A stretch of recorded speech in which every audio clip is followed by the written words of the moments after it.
Magandang umaga, Pilipinas. Narito na ang mga dapat ninyong malaman sa lagay ng panahon.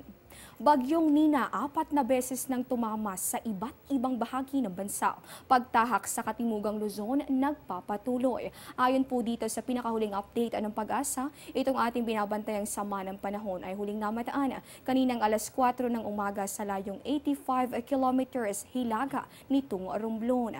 Taglay nito ang hanging umaabot sa 150 kilometers per hour at sa pagbugsong aabot sa 250 kilometers per hour. Inaasahan natin ang patuloy niyang pagkilos. Yan naman po ay sa direksyong pakanluran sa bilis na 20 kilometro bawat oras. Ngayon pa lamang asahan na natin ang pagkakaroon ng katamtaman hanggang sa malalakas na mga pag-ulan sa mga lugar na sakop ng 400 kilometers diameter o yung lawak nitong ating binapantayang sama ng panahon. Iba't ibang warning signals naman na nakataas ayon sa Pag-asa. Unang-una, nasa ilalim ng Tropical Cyclone Warning Signal number 3 ang Camarines Sur, Southern Quezon, Marinduque, Batangas hanggang sa Northern Oriental Mindoro, Lubang Island, Cavite at Laguna.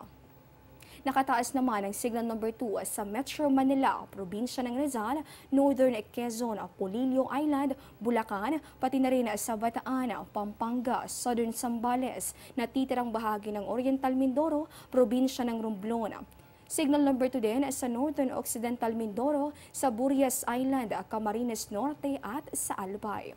Nasa ilalim naman ng signal number 1 ang natitirang bahagi ng Occidental Mindoro, maging ang probinsya ng Masbate, Ticao Island, natitirang parte ng Zambales hanggang sa Tarlac, Nueva Ecija, Southern Aurora, maging sa Pangasinan, Sorsogon, Catanduanes hanggang sa bahagi nitong iba pang parte ng ating bansa. So sa punto pong ito, balikan naman natin ano-ano ba yung mga lugar na dinaanan nitong ating binabantayang bagyo. So ayon po sa Pag-asa, una itong naglandfall sa bahagi nitong Bato, Catanduanes, 6:30 kagabi. Sunod po itong tumama bandang alas 9:30 sa Sagnay, Camarines Sur. Kaninang alas 2 ng madaling araw, ito po ay naglandfall sa San Andres, Quezon. Habang bandang alas 4:30 ngayong umaga lamang, sunod nitong tinumbok ang bahagi nitong Torrijos sa probinsya ng Marinduque. So sa ating pong panayam kay Pag-asa Weather Forecaster Loredin de la Cruz, kung hindi magbabago yung bilis at direksyon itong ating binabantayang sama ng panahon, maari po itong mag-ikalimang landfall pa. Dito po yan sa bahagi nitong Batangas anumang oras ngayong umaga. Inaasahan naman nating tatahak yan palayo dito sa landmass bago kumilos, papalabas dito sa Philippine Area of Responsibility pagsapit nitong araw ng Miyerkules. At kaugnay nitong ating binabantayang bagyo, iba't ibang bahagi ng ating bansa ang patuloy na nakakaranas ng mga pag-ulan. Batay sa inilabas na abiso ng Pag-asa, nasa ilalim ngayon ng orange rainfall warning ang Mindoro Occidental, kung saan inaasahan natin ang pagkakaroon ng pagbaha lalong-lalo na doon sa mga mababang lugar. Nakataas naman ang yellow rainfall warning simula pa kaninang alas 7 ng umaga sa Batangas, Laguna at sa probinsya ng Quezon. Diyan lamang po kayo, magbabalik pa kami matapos ang isang paalala. Be safe tuwing may bagyo. Tumutok sa lagay ng panahon.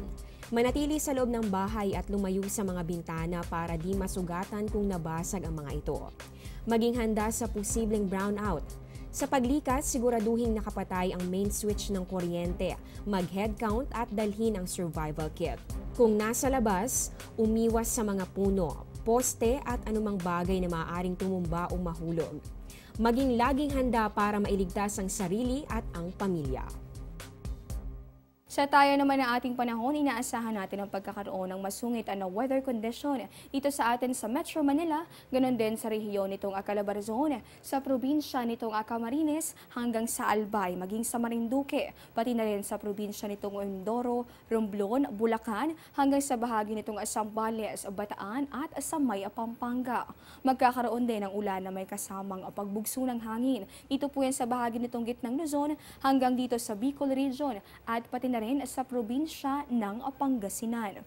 Para naman dito sa natitirang parte nitong ating bansa, inaasahan natin yung pag-iral ng maulap na kalangitan na may tsansa nung may hina hanggang sa katamtamang pag-ulan. Ibig sabihin po niyan maulang panahon ang iiral dito sa ating bansa ngayong araw. Kaya naman, maging handa po kayo at maging alerto para sa posibilidad ng pagbaha, pagguho ng lupa o pagkakaroon ng storm surge, lalong-lalo na sa mga lugar na nasa ilalim ng Tropical Cyclone Warning Signals number 3 and 2. Sa lagay naman ng ating mga karagatan, may nakataas pa rin po tayong gale warning. Dito yan sa mga baybaying sakop nitong Hilagang Luzon, kung saan kabilang po dyan yung mga sumusunod na lugar: Batanes, Calayan, Babuyan, Cagayan, Ilocos Norte, Isabela, Ilocos Sur at sa La Union. So bukod po dito sa ating mga nabanggit na lugar, kung mapapansin nyo, naka-color red din sa inyong mapa yung mga lugar na nasa ilalim ng babala ng bagyo, kung saan inaasahan natin yung pag-iral ng masungit na sitwasyon ng karagatan. Kaya naman otomatiko na suspendido ang pagbiyahe